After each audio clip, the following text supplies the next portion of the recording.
10 Challenges to Set Yourself on Football Manager 2022. One of the best parts of Football Manager 2022 is the infinite ways in which to play it.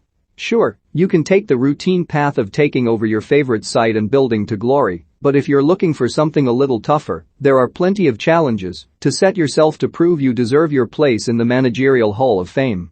Here are 10 of the best challenges to set yourself in FM22. This one's pretty simple. Your task is to end a reign of terror, but to make this a real challenge, you need to do it as a newly promoted side who have just won the second tier. For the ultimate test, you've got to do it all in 1 year. Don't know who to start a save with? Easy. No one.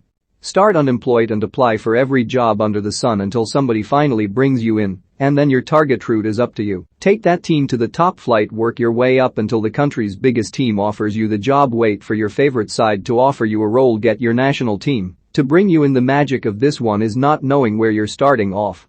There's no time to plan, you'll miss the first transfer window, and you're probably going to end up working for a team in the relegation zone. It's not going to be easy.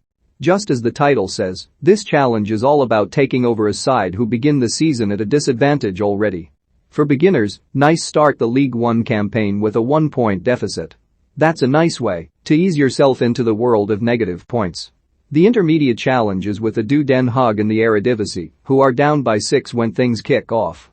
If you want a real toy, Derby County have been docked 12 points in the championship, and Dover Athletic kick off the National League with their own 12-point deduction. Good luck. Transfer policies are a great way to tie your own hands in FM22. Some clubs will hand you strict rules when you begin, such as only signing players from the local region. As far as they're concerned, that's not negotiable. You can enforce that policy with literally any team on the game, or you can set yourself another rule. Maybe you want to only sign players over 30 or under the age of 21. Perhaps no foreign players or exclusively players from overseas. However you choose to play this one, just be prepared for how surprisingly infuriating it can be. Paris Saint-Germain are the obvious heavy hitters in the French capital these days. They've won 7 of the last 9 League One titles and are Paris's biggest side by quite some margin. There is, however, one team who might have something to say about that, and that's Paris FC of League 2. The two clubs have an interwoven story. Paris FC merged with Stade Saint-Germain to form PSG in 1970, but split apart in 1972, but their paths have separated since then. PSG have spent most of their history in the amateur leagues, but are now up in the French second tier and have their sights set on their older brothers. Rebuilding a fallen giant is always a fun challenge of any FM, but how about rebuilding a team that doesn't even need it? The rules of this one are simple. Once you join a team, every player currently on the books has to go. Put them all up for sale, loan them out or terminate their contracts.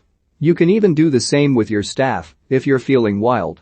With the money raised, you now have to build up an entire squad and backroom staff of your own. All the responsibility falls on your shoulders.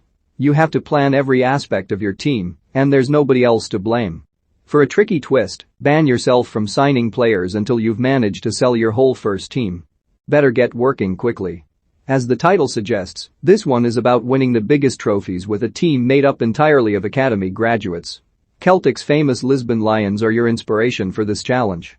The European champions of 1967, Celtic named a squad full of players born within 30 miles of their stadium for the final, while all but 2 came from within 10 miles. There are a few clubs with elite youth academies which might make this a little easier, but if you want to really test yourself, you could take control of a smaller team, oversee the improvement of their youth facilities, and then build a homegrown legend of your own. Signing players is usually key to success in Football Manager, but landing a superstar free agent is one of the best feelings. This challenge feeds off that thrill. The aim of the game is to limit yourself solely to Bosman signings, free transfers of players on expiring contracts. There are obviously a finite number of players available, and filling a specific void in your squad could end up being impossible, but isn't that all part of the fun? Similarly, take transfers out of your hands by leaving the whole thing to your director of football. They can sign who they want and sell whoever they want, so without any notice, you could have your whole game plan torn up. You need a right back? You better hope your DAF agrees. An aging striker on an awful contract? You have to wait until the DAF decides to cash in. Deciding who to hire as your director suddenly becomes the most important decision of your career. The smallest country to have an officially recognized football team, Gibraltar, could do with your help. They've only been playing official games for a few years now and, as you've probably guessed, aren't doing very well. Take over the national team and decide how ambitious you want to be. You can simply aim to start a winning streak, get to a major tournament, or go crazy and win one. Because this is definitely going to be a long-term challenge, you might want to try taking charge of one of Gibraltar's top flight sides and working on their youth recruitment in the hope that you land a star or two to help you a few years down the line. The Lincoln Red Imps already have a 20 in that stat, so they might be your best bet.